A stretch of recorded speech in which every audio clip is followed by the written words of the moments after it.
Hey, just a little short cutting video. Look, this is the mold. I didn't fill it all the way up, and so I have these like really like 2-inch bars or something, and the oatmeal's falling off. So I'm gonna cut this today. This soap, let's just put this away. Matter of fact, I think I'm gonna use this as a pedestal. Crock pot's too high. There. Um, That's a little bit better. We're going to cut this today. I had the fan on it. You might as well just, all the ones that's not going to stick. There's no oatmeal in this. I don't know why I put oatmeal on it. I just had to get that out. And now I had the fan on. There's oatmeal everywhere. So I was like, let's cut it today. And I didn't use this little item. This little item goes inside. Let's just say this is the mold. This is not a mold, it's a miter box. This little item goes inside my mold, like when I have less than 6 pounds, just so that it can be a normal size loaf. If it's just a pound or two. I only make 4 pounds of soap, and 2 pounds of oil makes it out. It's 4 pounds of soap or whatever, something like that, 3. And so you just use this little homemade guide to push the soap up. So if it's only taking up this much space, it at least will come up to this and will be a normal size bar. But I didn't do that. I meant to do that, which is why this is sitting here. But I did not actually do that, which is why we have a narrow bar of soap. Now, it doesn't bother me because I don't actually have man hands. I might have meaty paws, but I don't have man hands. And they're not that big. And a smaller bar of soap is often more comfortable in one's hands. So, with that, let us begin to cut our soap. I thought you guys might be interested in this. I made this hot process in the crock pot.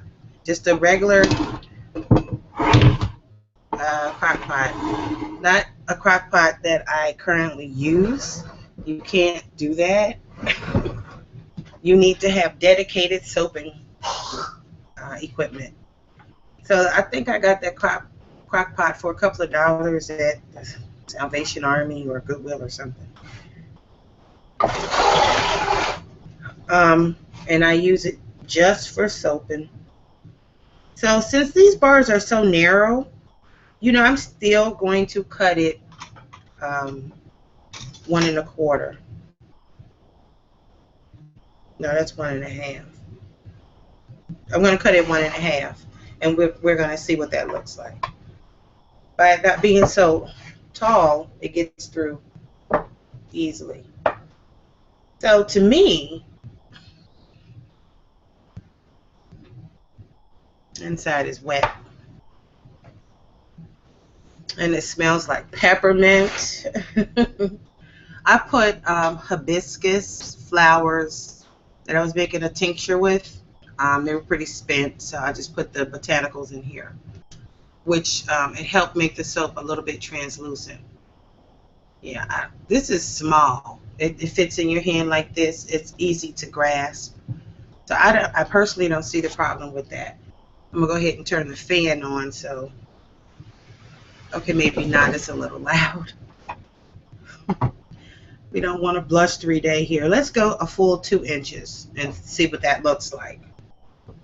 Yeah, I like them when they're not jutting out of the miter box. It's easier to cut. They're not crooked. Yeah, I didn't put any oatmeal in this bar because I forgot. Last moment, put oatmeal on top. Why? That what is on top would indicate what's inside. There's no oatmeal in this soap. That little voice, I don't know. And I don't like huge botanicals. I prefer glitter personally. But this is a soap that's supposed to soothe the skin. It's natural. That's why it's gray. Anything that's gray, it's like gray and beige mixed together. I don't know what color this is. It's neat looking, but you could actually just cut this into slices and use a piece at a time instead of wetting up the whole bar, because I'm sure this bar is would be quite helpful um, with any skin issues, open wounds and little scratches and things. Not open wounds, but little scratches and whatnot. And I know that that body butter works well because I put some on my daughter's. She's like a dandruff. Like we old folks call it growing dandruff. I don't know what it is, but none of the commercial stuff worked. It wasn't until I made a black castor oil shampoo, which is the tea and other castor oil leave behinds when I'm making black castor oil. It's on all over the YouTube. You can make homemade black castor oil, except I put rosemary in mine, coconut oil, and some other stuff. Anyway, when you drain that oil, you have all this black tea you spent all this money on. So you know what I did? Yeah, I mixed it up in a soap, but because it has so much castor oil, if I made it into a bar, I would have to add salt to it to make it firm. So I went ahead and just used KOH to make it a liquid soap. Even if you just processed it like a regular cold processed bar, it would be a super duper soft soap, which I guess is all right if you're just going to rub it on your hair, you know. And I put sulfur in my daughter's shampoo, and it works fine. It got rid of the issue, which is what I needed it to do. I'm gonna go 1 3/4. I think that's and look at that size. Yeah, yeah. What the oatmeal is. Come on now.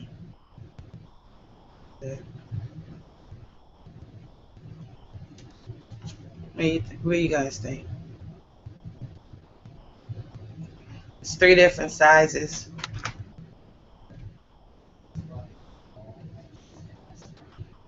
Look at that. Okay. Big, bigger, biggest.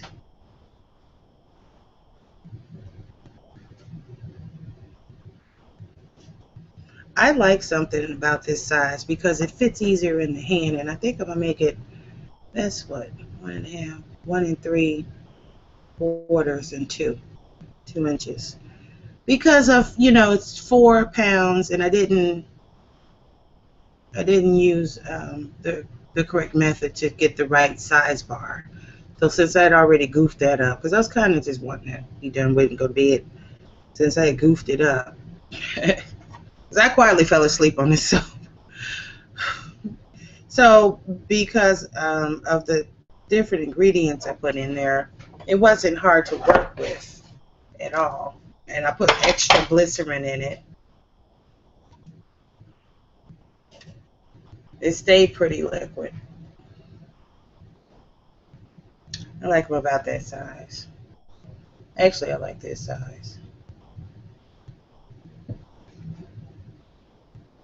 Yeah. 2 inches is too big. And a half. And I have another soap similar to this, the same texture. It came out really soft because I put glycerin in it.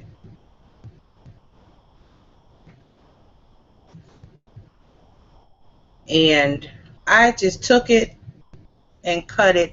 Oh, look at that. This way. Laid it down. Took a kitchen knife and went chop, chop, chop. Put it in my gym bag and went on it to swim.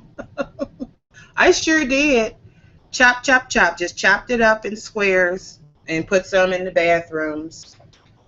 It can be hand soap. It can be body soap. It's just a general purpose soap that's good for your skin. Will not leave you dry, tight, or ashy. And that's pretty much what we're after. Okay. So let's just make some Hash marks. There, it's uneven. And now I'm going to use the wavy cutter. This is like the coolest thing ever. I like the wavy cutter. I do. There. Isn't that cute? It leaves a wavy. It's easier to, you know, rub the soap and get a good lather this way. So that's it. That's all I wanted to do. I want to show you guys how that goes. And okay, we'll just do this. This is the way I was supposed to use to get a normal size soap bar. You put this in here, and wherever your soap stops, you know, this would be lined. You just put this here, and maybe put something behind it to keep it in place. You can just like stick this there, something like that. You know, however much soap, so we'll at least come up to the dimensions of the soap mold. But I forgot. I was really sleepy, and I forgot. There's no other reason, no other thing to say. I was really, really sleepy, and I forgot. So I'll use my I'll just put this out the way. And now I gotta re-vacuum. It's oatmeal everywhere. Here. You want to dry your soap? Stick them up there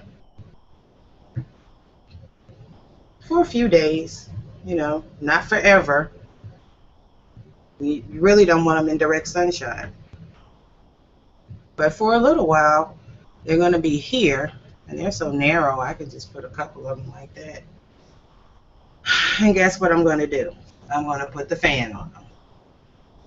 That's what I was doing in the summertime, and I forgot. There.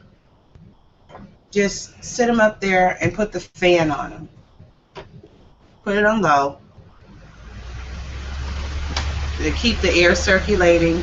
When it's hot and humid outside, even if you're in with the air, the humidity will still affect your soap.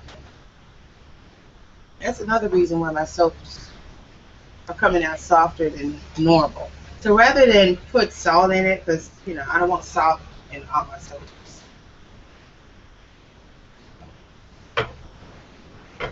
Just sit it up there like that for maybe a day. And then that'll pretty much be it. There's not much else to be said. There's not much else to it. And over time, this soft thing, I don't know, you can't see it, but it's pretty soft. Just got it out the mold. It's been sitting here a minute, maybe 3 days.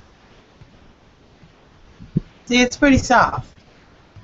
And this soap, I'm giving it to the young lady that I made the body butter for, because it's good for your skin. And of course, I'm going to keep some and use it because it's good for your skin. All of the stuff, the list of it, well, anyway, but the point I was making is soon it'll be hard. Oops.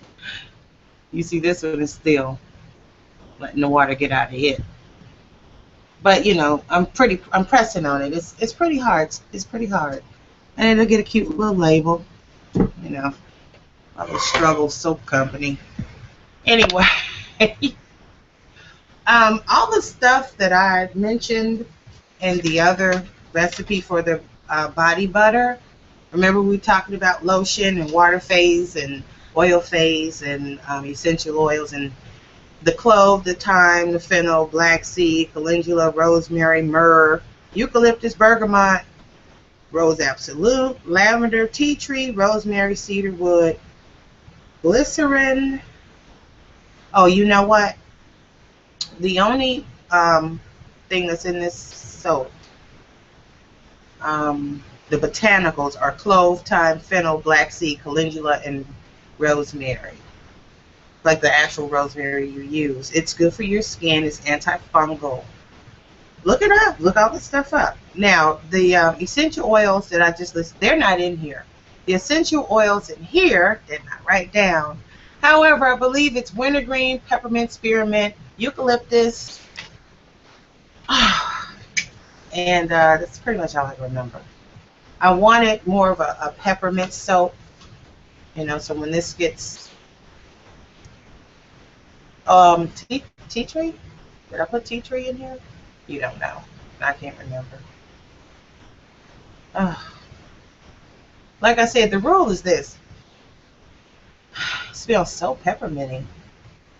Even if it's you made the product, if this were like to irritate my skin, like this sucker did, I'd stop using it. And that's exactly what I've done. I don't use this. I mean, I can wash my hands with it. But then again, I was washing my hands with it last week. I got a little rash patch right there. I don't know. The only thing is there's activated charcoal, bentonite clay, two things that I know don't bother me. The calahist, I didn't think would bother me, but apparently it does. So, I don't use it. People with normal skin, you got bug bites and things of that nature, that would be a really good soap. You know, activated charcoal detoxifies, and so does bentonite clay. It detoxifies, it draws out. You can put it on a wound be healed and closed up in a couple of days. Not kidding. That's what I use it for. That's what I bought it for. It's really good in a soap for shaving, because the abrasive nature of shaving, your tiny little cuts you may not be able to see. And if you're shaving with a soap with bentonite clay in it, it will tone your skin and it will close those pores. You can make a mask of it, and for women, and put it on your face, because I've done that. You can put a little peppermint oil in it if you want to, but you really don't have to. The bentonite clay is pretty astringent, and it does the same thing internally, because for a while I had the kind that you could take internally. It draws toxins out of your body, but in that it draws everything, vitamins and whatever is going on in your intestines, it's drawing it out, you know. So, and then it can cause a bowel blockage if you don't drink enough water with it. So you need to talk to your doctor before you mess with bentonite clay internally. However, externally, it's excellent to shave with and whatnot. This is some bentonite clay soap. Oh, it smells good. It has black seed in it. This is an end cut. But I don't even bother separating it, because nobody's knocking on that Etsy door. www.etsy.com/shop, SHOP/1966. That's the address to the Etsy shop. Like I said, this soap smells good, and you rub it on your skin. So this has a lot of cocoa butter in it. You rub it on your skin, or whatever part you're getting ready to shave, and you shave with it. And it does not dry your skin. And because of the bentonite clay, it has a rather healing effect. So, but all of my soaps are good to shave with. And I don't know how this soap is going to behave. It is 100% coconut oil with a dab of glycerin and all those botanicals. And of course, the botanicals still has shea butter in it. Shea, cocoa butter, and canola oil in lieu of olive oil, because I wanted it to cure fast. I wanted it to cook fast. You know, olive oil just really slows it. It's a great soap, but it slows stuff down. You know, olive oil soap, 100%. Gotta let these go for $10. Yeah, they're not buying any of it. So for $10, this is like a double bar. You know, this is like a double bar. It's 100% olive oil though. It's a nice little vanilla scent. And in November, it will be a 1-year cure on this. You know, we have 3 more months. In November, this will be a 1-year cure on 100% olive oil soap.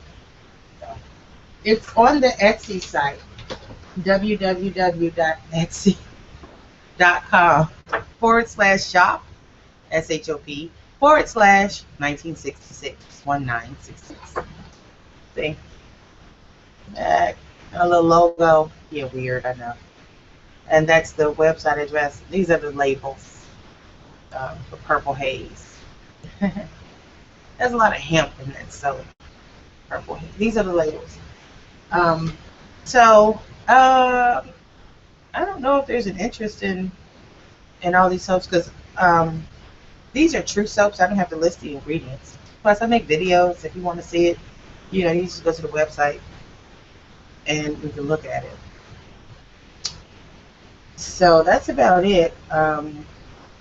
These, I guess I could put these for sale on my website. All that my cousin doesn't take with her. So that's all I wanted to do today. Talk to you about drying soaps and what to do with your botanicals after you infuse your oils, because that's pretty much how this soap came to be. I had a nice little satchel of botanicals, my calendula, black sea fennel, all that clove, all that stuff I read off, sitting there soaked with my expensive shea butter and all of that. So I'm like, I'm not throwing this away. And, it's spent. I can't really do anything else with it. And I added the hibiscus from the tincture I made, and I just dumped it all in a crock pot with 2 pounds of coconut oil and a splash of, I didn't measure, a splash of glycerin just for extra moisture, but not so much it makes the soap sticky. When this hardens up and dries in a couple of weeks, maybe 3, the longer you let it sit, the more the water evaporates. It shouldn't be sticky. Okay, that's not anything you want in a soap. And that's it. The one thing I know about my 100% coconut oil soaps is that they foam and lather beautifully. All of my soaps foam and lather beautifully.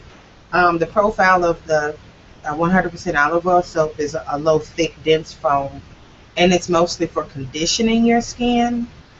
So you might want to use another type of soap on other parts of your body and the parts that you want to treat with TLC, tender loving care. Then you would rub one of my soaps, and like I said, you cut the soap up. It lasts longer rather than let it sit and get wet. Unless you're going to take care of the entire bar, which some people don't like little bitty slivers. Personally, I like to cut it in chunks. It fits in my hand, and I'm not going to worry over a bar of soap. So, if it sits in water and it melts a little, it's just a small piece. But if you're the type of person that it protects your investment, and you have a soap box with a wooden rail, and air holes to keep it nice and dry, it's a beautiful soap to take with you to the gym and at home. It's an all-time soap. Now, some people will prefer deodorant soap on other parts of their body. I encourage it. Sounds like a really good plan. So, with that, I'm going to let you have the rest of your Wednesday. And I'm going to sit down and not do a whole lot with mine. I was busy Monday and Tuesday, and today I'm going to attend to my baby girl and do what she needs. All day today. Her day. Okay, bye.